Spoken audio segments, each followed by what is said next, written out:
আবারও এক নির্মম আর ভয়াবহ হত্যাকাণ্ডের সাক্ষী হলো বাংলাদেশ। ঘরে ঢুকে একের পর এক এলোপাতাড়িভাবে কুপিয়ে হত্যা করা হয়েছে মাসহ ৩ মেয়েকে।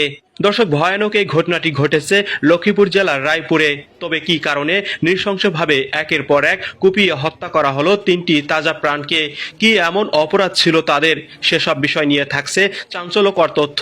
বৃহস্পতিবার ২৫শে জুন সকালে রায়পুর পৌরসভার ধানহাটা ডাকাতিয়া নদীর পাড় এলাকায় ঘটে এমন ভয়াবহ ঘটনা।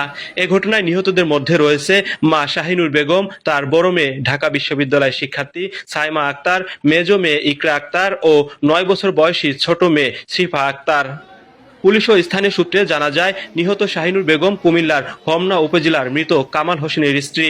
কয়েক বছর আগে স্বামী কামাল হোসেন বিদ্যুতায়িত হয়ে মারা যায়। এরপর থেকে ৩ মেয়ে ও এক ছেলেকে নিয়ে রায়পুর পৌরসভার ধানহাটা এলাকায় ভাড়া বাসায় বসবাস করছিলেন শাহিনুর বেগম। তিনি প্লাস্টিকজাত পণ্য ফেরি করে বিক্রি করতেন এবং ছেলে শিফাত ফল বিক্রি করে সংসার চালাতেন।